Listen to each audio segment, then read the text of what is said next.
Interesting things happening in the division. I don't know if you saw, but I had Ilia Topuria's coach on a few days ago. He basically confirmed Ilia is done at featherweight. He's moving up. He's obsessed with fighting Islam, and he's so obsessed with fighting Islam that he's trying to get a fight with Charles Oliveira in May in order to get a contendership spot against Islam. What's your reaction to Ilia being this obsessed with trying to move up divisions and trying to get to Islam, even foregoing defending his own belt? I think that's great. I mean, he's motivated. I mean, he's a champion for sure, and he's proven it. And he's going up in weight. I also was told that his coach there said he was 187. Which is amazing. He was walking around at 82 kilograms. He said, with a cut down. Islam, I don't think has ever been that heavy. So Islam, when he's in camp, training camp, when he starts camp 2 months out, Islam's about 179. 178. So he's around is be over 180, So him being a 187, that means that, and I don't think he's fat. He's kind of a wide guy. He's kind of like Alex in a way, but he's a little stockier. Alex is a little stockier, but they're kind of similar. And Alex being one inch shorter, right? He's 5'6" and Ilya 5'7". So, the guy's a great fighter. He's got the best boxing hands in the business, I feel, best technical anyways, and he can do a lot of damage if he goes up in weight. But, I don't know what's going to happen. I'm not interested in that fight whatsoever, at the present time. I'm more interested in him defending against Armand, and let's see what happens after that. I mean, who knows? Maybe the welterweight title is available at that particular time. I don't know. But, at the end of the day, I'm just talking. The UFC is going to make that decision what they want, and what they want is what's going to happen. So Islam is going to say yes when the UFC says this is your next contender for your title. It's going to be a yes. But, let's not get too far ahead of ourselves and think that Armin is going to be that easy. No, he's not. Armin's going to be a task, and we have to focus on him in order to make it easy. If we don't focus on him to make it easy, it won't be easy. He wants to fight Charles Oliveira. From your perspective, who do you think would win that fight between Ilia Topuria and Charles Oliveira? I mean, Charles is far from an easy fight for anybody, right? No, Charles is not an easy fight for anybody. And I slightly favor Ilia because of his power and his boxing precision. And Charles is great, but, he's good with everything. He's coming with the knees, he's coming this. So anything with Charles, you can never count Charles out. He was a world champion for a reason. He's a great competitor still.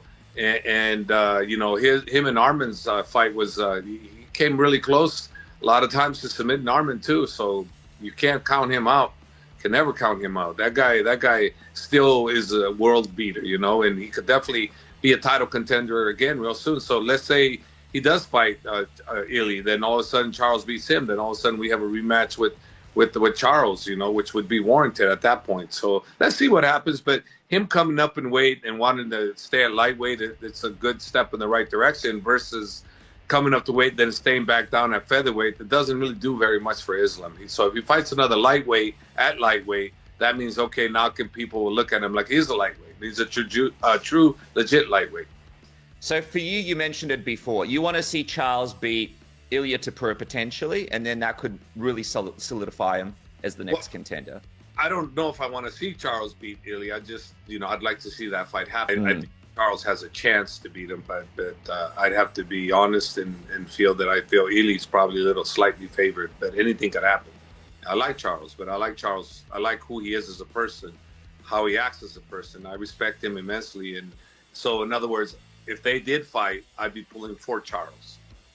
It's interesting because people, what do you haven't had a chance to break Ilia down, but if you were to fight him down the track, what do you think is the best path to beat him? Because his striking is good and he's got some decent grappling on him too. Do you think there's a clear pathway to beating Ilia? No, I don't think there's a clear path to him. I think his chin might be one of the things you might be able to capitalize on if he can land the right shot, and Charles is really good with knees.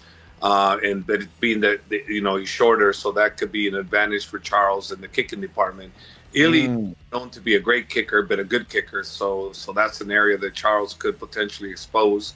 And the length, Charles got longer length, so that could be to his advantage too if they end up fighting.